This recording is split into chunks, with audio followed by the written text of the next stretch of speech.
皆さんこんにちは、ガラフキンです。こんにちは、モックです。今回は表題の通りですが、ちょっと珍しいトラブルにはまったので紹介するよ。どんなトラブルだったの？簡単にまとめるとこんな感じです。 PC の組み立ては問題なかったのですか？結論、機械的な不具合などではなかったよ。故障でなくてよかったですね。どうしてモニターに映らなくなったの？めったにない症状で、くくっても出てこない。なので自分の記録も兼ねて結論に至るまでの長い道のりを解説していくよ。これが問題の PC です。 ATX ででかいです。まず PC の構成ですが、こんな感じです。 MDK で攻めたんですね。ライゼンとラデオン。そう、友達の PC ですが、コスパ優先ゲーミング PC です。ちなみにグラボはおじさんが以前使ってたのを格安でお譲りしました。まず画面が表示されていないので、グラフィックドライバーがインストール中に更新されてトラブっていると思いまして、ドライバのリロードをやってみましたが、これは無反応でした。キーボード、マウスの操作しても全く反応がないです。グラフィックドライバではなさそうですね。次に疑ったのは Windows 側の問題かなと思いまして、更新プログラムを入れない状態で WinDOWS をインストール。ふむふむ。インストールは無事完了しました。やった。しかししばらく使っていると、またもやブラックアウトしたよ。それっていわゆるブルースクリーンじゃないの？これが発生すると Windows がそもそも起動しなくなるんだよね。モニタ出力されていないので、実は起動してるかもしれないが。オーマイがいまいちよくわからん症状ですね。起動しないとブルースクリーンのエラーもわからないしね。やりようはあるのだけど、原因がいまいちわからないので順番にチェックしていきました。モニタ出力がグラボからされていないので、マザボ側から出力に切り替わってないか。更新プログラムの適用やインストール後にしばらくすると発生するので、ドライバ適用のタイミングで出力先勝手に変わってね。BIOS はちゃんと起動して画面出るんですね。そうなのだ、出るのだ。しかし調べてみると UFEI のマニュアルには画面出力のメニューがあるのですが、実物にはメニューがない。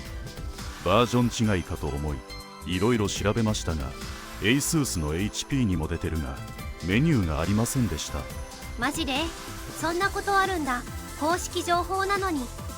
はっきりしていませんが、そもそも CPU にグラボ機能がないので自動でオフになっており、メニューとして表示されないのではないかと考えております。そうなのか。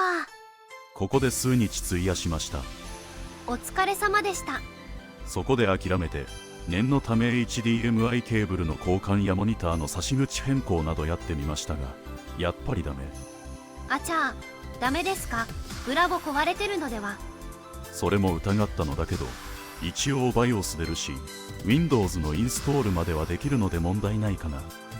で次にやったのは、グラフィックドライバの異常やインストール不具合に SSD が関連しているという記事を見て、 SSD スロットが2つありましたので CPU に近い方に変更し、念のため DDR4 メモリも4スロットのうち使ってない方のスロットに変えてみました。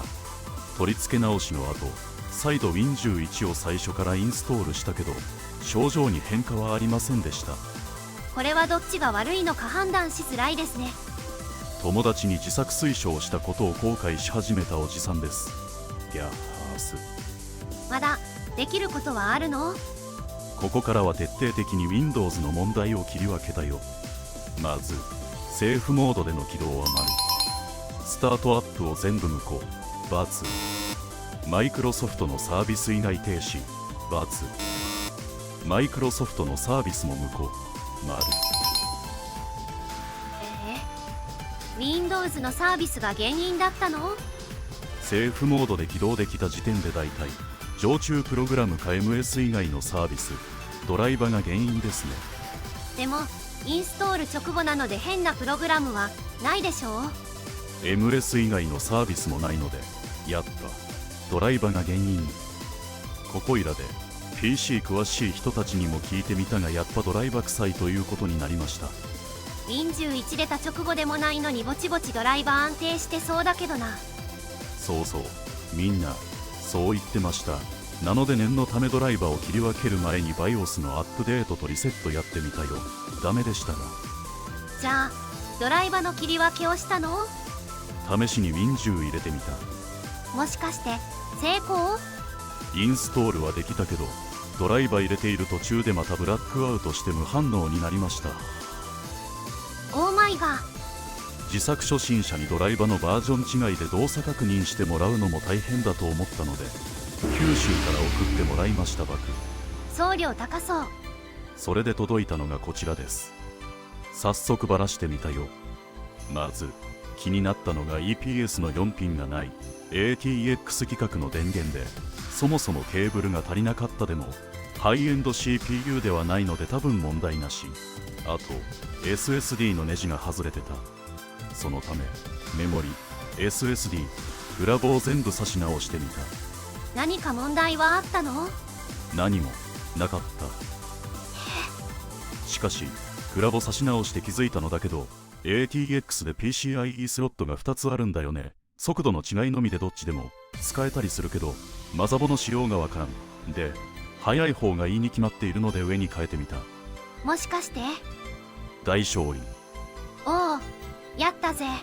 Win10 が起動したので最新ドライバーをインストール、問題ないことを確認。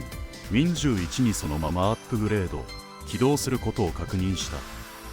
そんなわけでおじさんはドヤ顔で友達に治った旨をお知らせして変装しました。ヒヤヒヤしたけど無事に解決できてよかったね。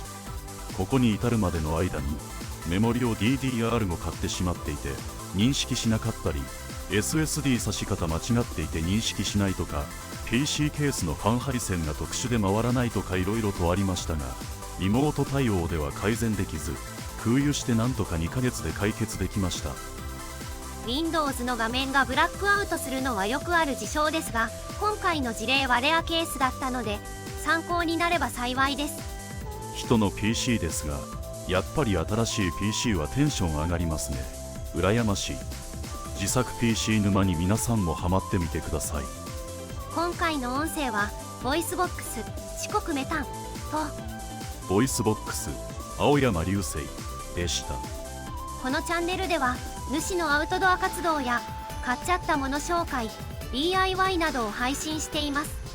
各週で何かしら配信していますので、チャンネル登録コメントお待ちしております。次回もよろしくお願いいたします。また見てね。